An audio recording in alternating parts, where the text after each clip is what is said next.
Early on in that process of producing the Church of England education vision, some of us had a key encounter.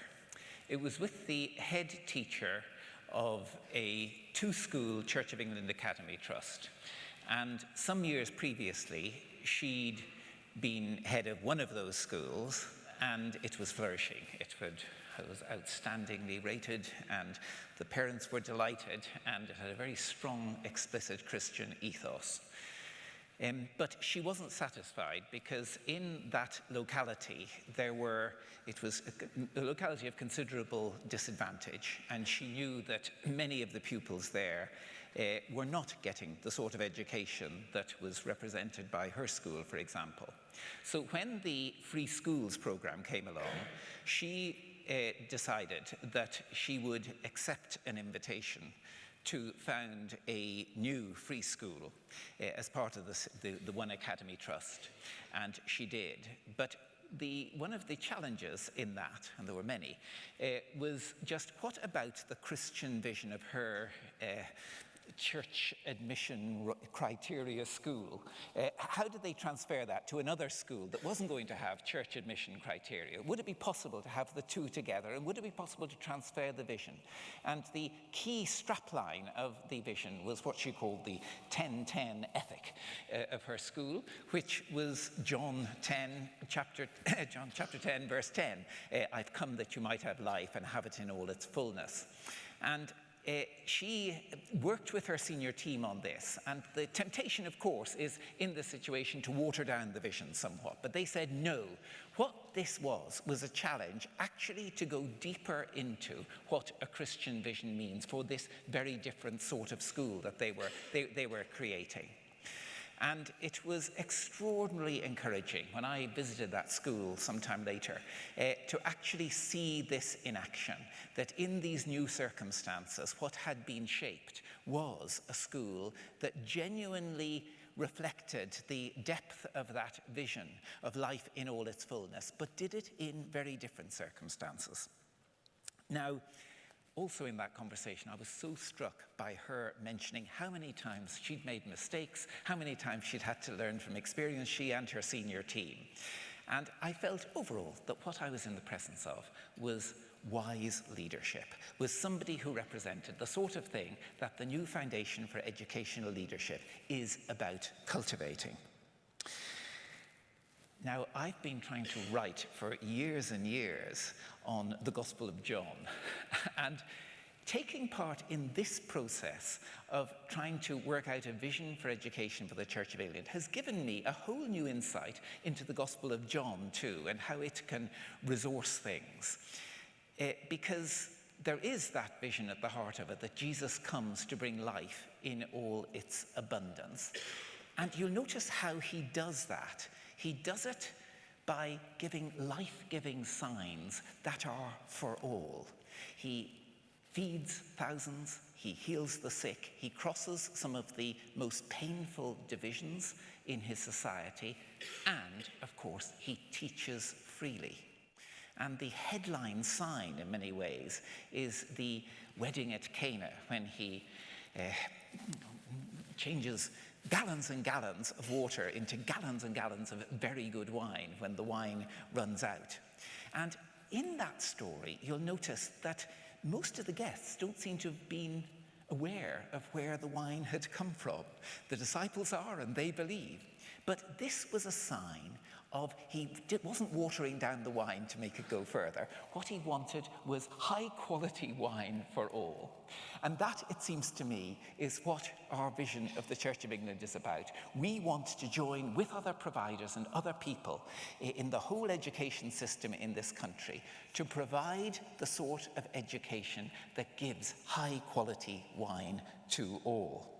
Now, part of that is obviously training leaders, forming leaders in the wisdom, knowledge, and skills that they need for this. But of course, their purpose is to form students in wisdom, knowledge, and schools. And one thing that became very clear in our process of working out this vision was how fundamental wisdom is, that it's the shaping idea of the whole thing, and rather strangely neglected in a great deal of educational discussion, actually. So it needs to be put central, as it is in so many traditions, both religious and secular. Now, education, therefore, is about more than the knowledge and skills. It is about wisdom, it's about imagination, it's about character, it's about all the exploring of the deep questions of life and death, of good and evil, and so forth. And when I visited one of those schools, I remember I was asking what the head called my killer question to every member of the staff and every pupil that I came in touch with. And the killer question was simply, what would a key element of wisdom be for you? And I remember in one group that a 14-year-old boy was the last of all the group, and therefore you wondered, what on earth could he say new? But he came up with one of the most beautiful of all, actually, which was, it's not about being the most intelligent. It's about making good decisions. Now, just 4 further points about this, each of which I consider crucial. First of all, in education, we need all the wisdom we can find. We need to respect and learn from other wisdom traditions, both religious and secular. One of the biggest challenges in our society is whether we can be healthily plural.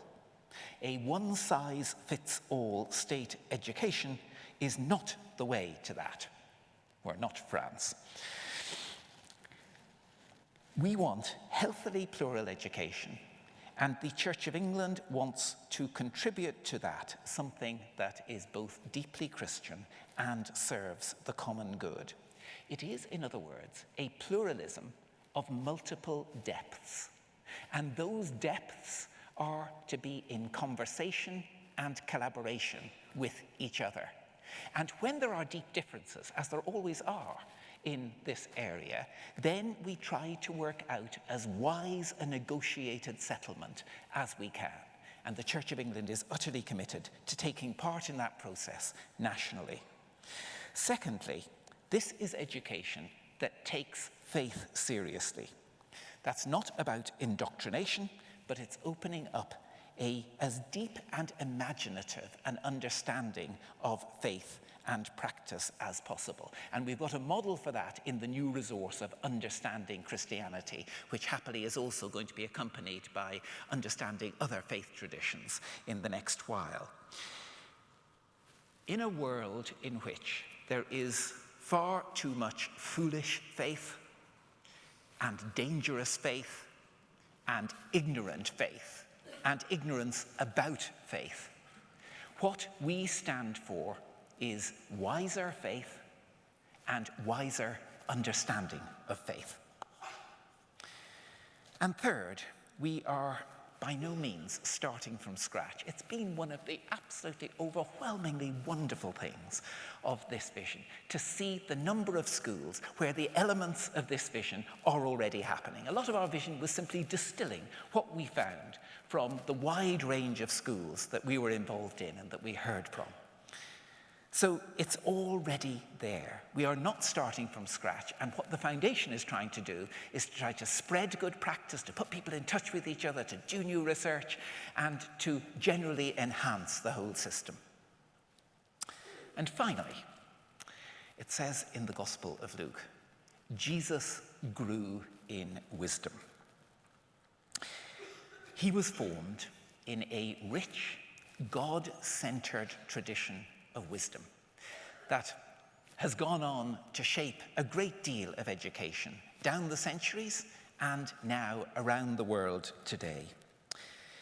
It has a love of wisdom, and it's got a wisdom of love and a delight in both of those. And of course, it also has passion. Get wisdom, get insight, says Proverbs, for wisdom is better than jewels, and all that you may desire cannot compare with her. Awakening that passion giving a taste for that delight.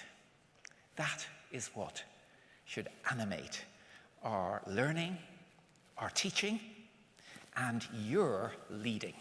Thank you.